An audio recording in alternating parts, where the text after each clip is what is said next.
Hello my friends, and welcome to part 4 of my truly Victorian corset sewing tutorial.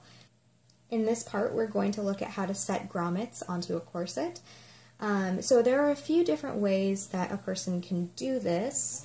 I used to use hand pliers, which I just got these from Joann's. Although these are not the most professional and will not give you the best quality results. However, these are a good place to start. I did invest in a hand press, which you can see here. Let me see if I can give you a better view. There we go. So there's the handle.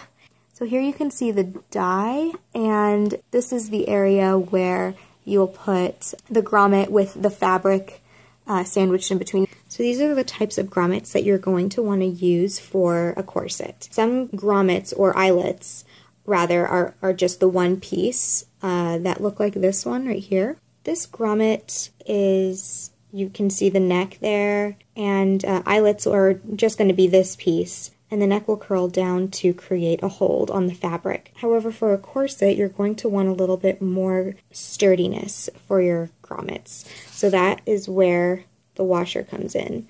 So the grommet washer duo is what we're going to use for the corset today.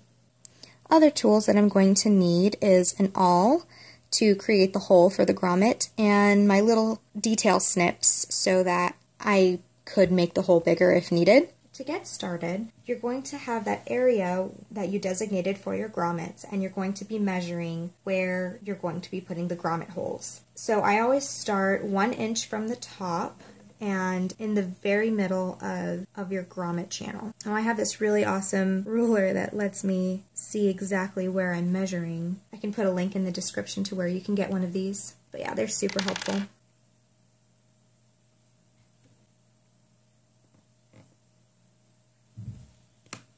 The best thing to do here is to line up your previous markings together to create the straightest possible line of dots.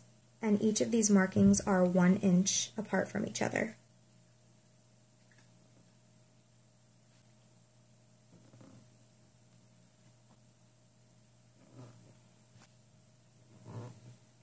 That last mark should end just about 1 inch away from the bottom. These markings are really subtle. It's nothing to really worry about because you're just going to be poking holes right through them. Now I've already gone ahead and completed one side of my corset, and as you can see this is the finished result. And something that I like to do is, once I've completed one side of the corset and all of the grommets there, I like to line it up with the second side of the corset and make sure that all of my markings are in the same place so that there isn't any kind of asymmetry. So far so good. This one's a little off. And that's alright. I mean, even though you're measuring, things can go awry. So now that I have all of my markings in place, I'm just going to take my awl and start poking holes.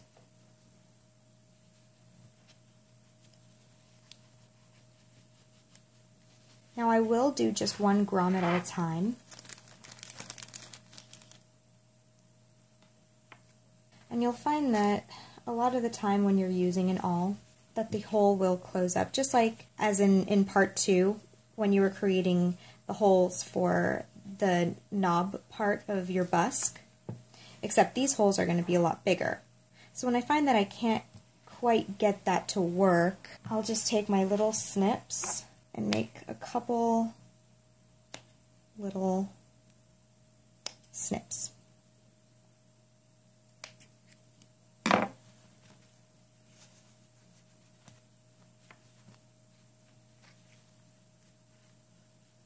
There we go. So now I'm going to bring my grommet press over. The cool thing about my grommet press, even though it's on the more low-end side of grommet presses, has a little bit of a magnet on this side of the die. So I'm just going to put my washer in there, and I'm going to put my grommet.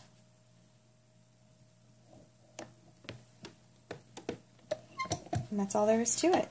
I'll also put a link in the description where I got this. So here's a close-up of what that looks like on the inside.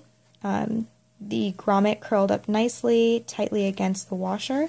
And there is the front side. It's very clean looking. I'm very happy with this. Okay, so I'm just going to go ahead and repeat that all the way down the line. And here's the finished product.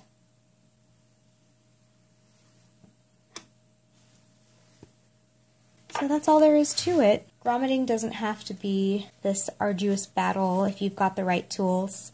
It may be a little bit time-consuming, but in the end it's all well worth it. In the Truly Victorian pattern TV110, it does mention that this is a good time to put in a couple of temporary stays in the back panel just to allow for lacing so that you can check the fit of the corset.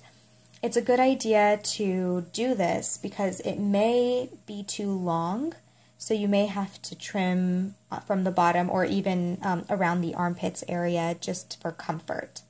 Thanks so much for watching. Please subscribe, like the video. If you have any questions, please leave a comment below. And you can also check me out on facebook.com/AmandaKCosplay as well as on Instagram and Twitter.